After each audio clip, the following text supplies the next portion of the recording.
Cícero, mas e a frequência, que se falava muito isso, né, sobre o uso da frequência ali máxima, aquela fórmula de Carbone, menos a idade, a gente, na época da faculdade, a gente escutava os nossos professores falando sobre isso, que você entra aí numa frequência e começa a produzir mais ácido lático, o ácido vai para o músculo e você fadiga. Tira um pouquinho dessas que tem de certo, que tem de errado aí para a gente poder entender. Vamos lá.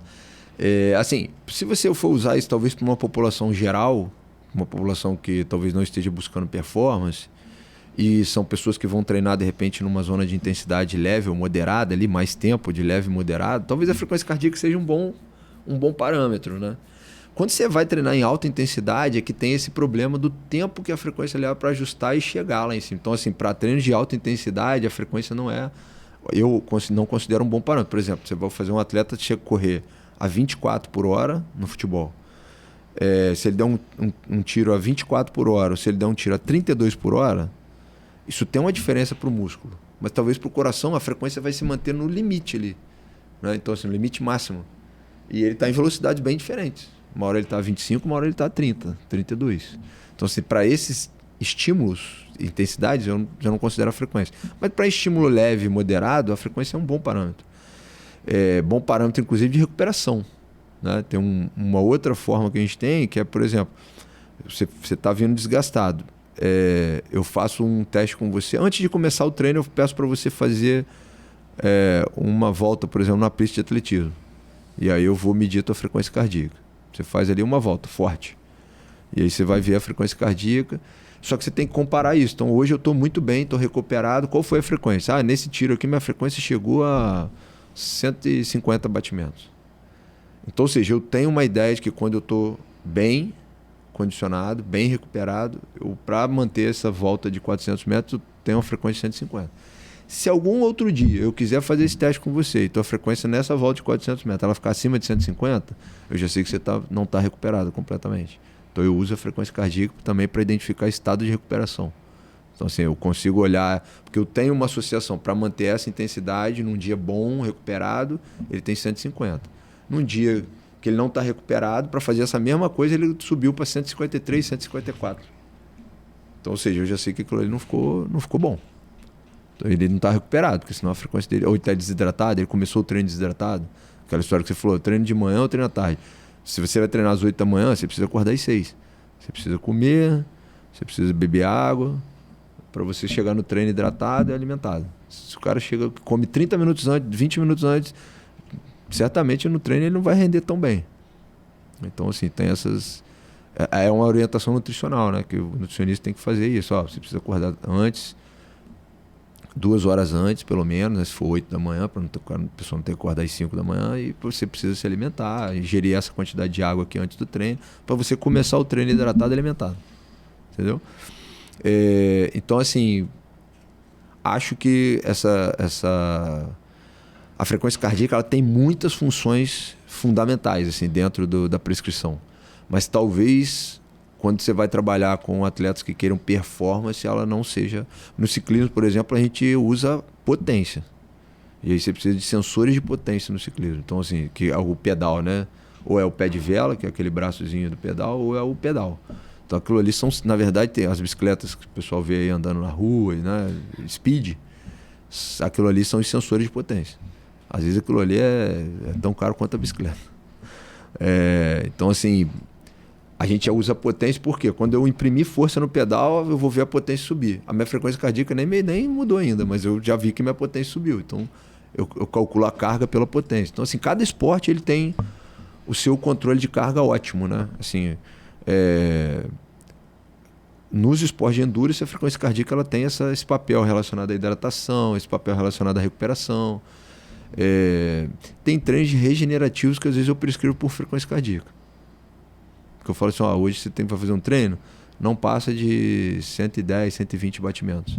Fica mantendo ali uma intensidade bem baixa. No recovery eu posso manter o atleta com frequencímetro e controlar ali? Não, todos os treinos que os meus alunos fazem, eles têm que monitorar para mim frequência, velocidade, potência, eles têm que me entregar... Se ele fizer, por exemplo, uma bota pneumática, uma crioimersão, ele vai estar sendo monitorado? Não, talvez... Não, nessa situação de recuperação, eu acho que não só mais faz se muito for sentido. Um tipo de exercício. Porque assim, eu preciso monitorar a frequência durante o exercício. Entendi. Monitorar nos momentos de relaxamento, talvez não seja tão... Aquilo não vai dar tanta diferença na frequência. Na frequência. E essa beira de gelo aí, o que você acha aí dessa crioterapia? Cara, então, essa coisa do gelo, eu publiquei o primeiro artigo sobre isso em 2006. Até teve um dia que o Fernando Campbell, que é o fisioterapeuta lá do Flamengo, eu tive esses dias já ele me encontrou um dia na faculdade, ele falou assim, isso já tem uns anos, tem muitos anos, tem muitos anos.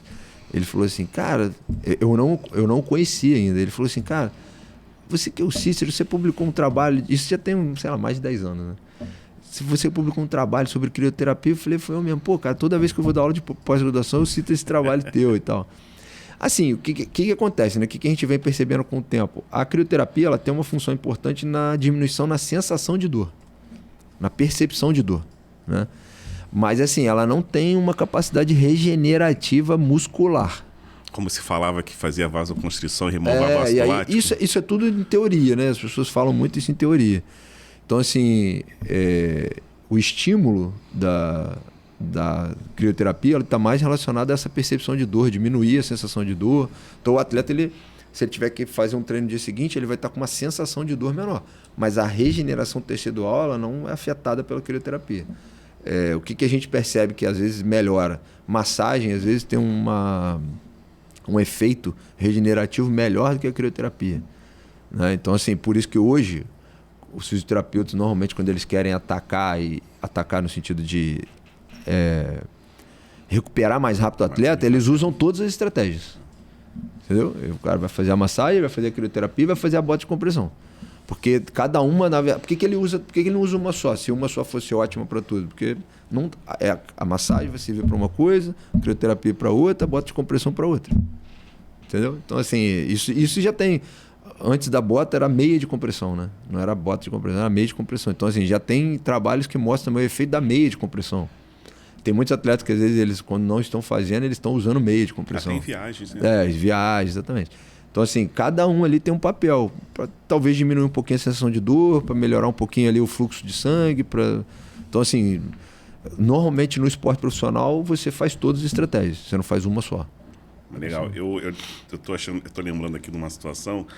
uns 10 anos isso lá no Vasco, a gente fazia a crioterapia e jogava cloreto de magnésio, pedia para a farmácia ela colocar uma cor e a gente joga para efeito placebo, aí botava uma banheira toda verde com gelo, e falava para os atletas, ó, isso aqui tem um negócio aqui especial por efeito placebo, cara, e assim, a gente foi campeão de tudo. Então, pouquíssimas lesões. Isso é muito, assim, relativo, né? Porque, assim, isso tem muita questão emocional, tem essa coisa do atleta acreditar que ele está recuperando. Exatamente, então, ele não gostava de fazer ali beira de gelo. Quando ele via aquela beira pronta, verde, ele entrava ali e falava... Cara, tô numa coisa fora do comum, né? Então, assim, isso também interfere, né? Essa questão emocional. A gente estava falando lá atrás sobre a questão da importância da psicologia, né? Tem uma questão ali que eu acho que hoje é importante, né? São esses quadros de ansiedade, depressão, que eu acho que muitas pessoas passam e às vezes nem percebem. A gente ignora, às vezes, né? Não dá falar, não tenho tempo para ter isso. Não, todo mundo tem tempo e pode ter, ninguém está imune a isso. Mas, assim, hoje, essa orientação psicológica, principalmente dos terapeutas, os psicólogos, né, terapeutas, eles precisam fazer essa parte de orientação assim, sobre manejo de estresse. O quanto de estresse você precisa ter, quanto de trabalho você precisa ter, né? Quanto você pode ter para o seu corpo responder bem. Se passar desse número aqui de horas de trabalho, você vai ter um rendimento pior. Isso é uma orientação que eu acho que cabe bastante ao psicólogo. Assim, para ele orientar no sentido, seu nível de ansiedade está alto porque você está treinando e trabalhando. Bom, trabalhar você não pode deixar de fazer, mas você pode controlar um pouco mais sua carga de treino, né? Conversar com o seu treinador. Então, assim, porque a ansiedade, às vezes a gente não consegue, como treinador, perceber o atleta ansioso, porque isso faz parte da rotina diária, não fora do treino. Então, assim, o atleta, às vezes, ele não te fala isso, né? Que ele está ansioso, que ele está com problema pessoal, às vezes ele não quer falar isso, mas com o psicólogo ele fala.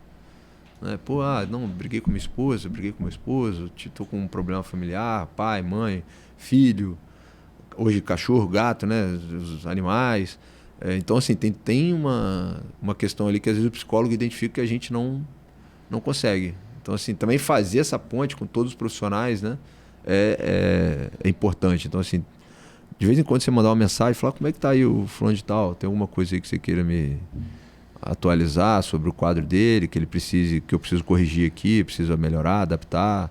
Ele tá se sentindo muito cansado nos treinos. Então, assim, tem ali um papel ali que é fundamental, assim. E aí você estava falando da questão de ácido lático, né? Então, assim, isso é um detalhe que hoje, agora, cara, eu tenho visto... Vou te falar que nos últimos 6 meses eu comecei a ver mais os treinadores falando isso, né? Que, assim, na fisiologia isso já ficou muito claro, essa questão que o que a gente produz é lactato, né? E a gente não tem produção de ácido lático. E que ele não gera fadiga. Que ele, na verdade, ajuda a remover o que gera acidose, né? O que geraria uma acidose. Então, assim, produzir o lactato é positivo, é bom.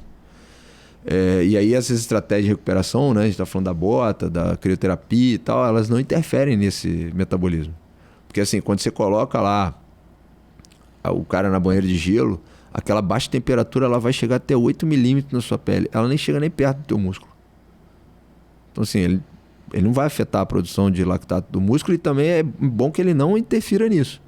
Então, assim, tem umas coisas que as pessoas, eu acho que elas idealizam, teorizam, hipotetizam alguma coisa e já acreditam naquilo ali. Nunca viu nenhuma evidência, mas já acreditam naquilo ali, entendeu? Então, assim, tem umas... E, assim, tirar isso um pouco do... Eu tenho visto muitos treinadores, muitos... Até, assim, professores de educação física que são professores universitários, são pesquisadores, eles falando isso agora. Então, isso, assim, acho que isso está começando a ficar mais claro até para os atletas, que eu acho que eles é que ficam mais curiosos, né? O que é esse negócio de lactato, ácido lático? Que produz, não produz? Isso é bom, é ruim? Isso gera fadiga, não gera fadiga? São essas coisas, assim. Mas, assim, acho que essa questão treinador, nutricionista, psicólogo, isso tudo tem uma coisa muito... Tem que ter muito interligado, né?